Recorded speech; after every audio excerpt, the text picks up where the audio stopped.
ሌጋል ቴክ ፕላትፎርማችን በተጨማሪ ብዙ ጥቅም ያገኘንበት ስለሆነ በተለይ ሌጋል ቴክ ባይዘው ጠበቆች ሌጋል ቴክን ያላወረዳችሁ እንዳትሞኝ ስለ ሌጋል ቴክ እንዲያውም የ20 ሰከንድ ማስታወቂያ ስራ አይደል ኖ ባይዘው የተጠቀመበት ሌጋል ቴክን ማስታወቂያ አይሰራም ለሳምበዴልስ ግዛ ነው የሚለው ቀጥታ እንደዚህ ነው ያምራልን ናም ተጠቅሚበታል ነው አይደለም የምትለው በቃ የህግ ሶፍትዌር ከፈለክ የህግ ጉዳዮችን የሚያቀል ምንድነው ከተባለ ሌጋል ቴክ ነው ስለዚህ ጠበቆች ሌጋል ቴክን መጠቀም ያልቻላችሁ እመኑን እስካሁን ድረስ ተሸውዷቸው ስለዚህ ሌጋል ቴክ በብዙ መልኩ ህይወታችሁን የሚያቀልላችሁ ፕላትፎርም ነው ሌጋል ቴክን ሰብስክራይብ በማድረግ ተጠቃሚ ሆኖ በሙያውም ዘርፍ ላይ ያሉ ሰዎችንም እናብቃቸው እናበረታታቸው ሌጋል ቴክ ባይ ዘ ወይ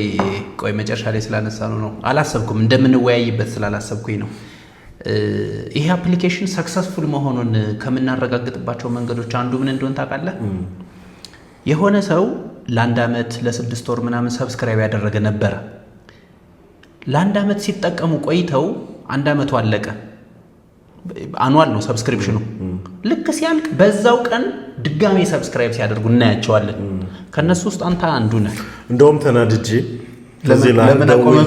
ለምንድን ነው ያቋረጥክብኝ ምናምን ስል በቃ የከፈልኩት የ6 ወር ነው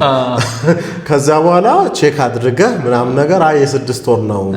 ሰብስክራይብ ያደረከው ሲል ኢሚዲየትሊ ነው ያለ ምንም ቅድመ ሁኔታ ከዛ ላይ የአመት ሰብስክራይብ ያደረው ብትችል የ5 አመት የ10 አመት ቢኖር እንደ ፓኬጅ እሱም ጥሩ አጋጣሚ ነው በዶላር የምትከፍለው እኛ ሴቭ ስለምንሆን ማለት ነው ያ ራይት አያሌው ቢታኒ በጣም እዚህ ድረስ መጣህ ስቱዲዮ ይህንን ለህብረተሰባችን እጅግ ጠቃሚ በተለይ ከህግ አንፃር የሀገሪቱ ህግ እና መንግስት እንዴት ነው ይሄን ጉዳይ የሚመለከቱት እንዲህ አይነት ድርጊት ሲፈጸም የሚለውን በዜና ይሰሙታል ሪአክሽን ቪዲዮ ያያሉ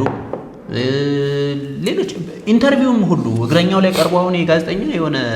ኢንተርቪው ነገር ሁሉ ተስተናግዷል ግን በተለይ ከህግ አንፃር እንዴት ነው የሚታይ የሚለውን በተመለከተ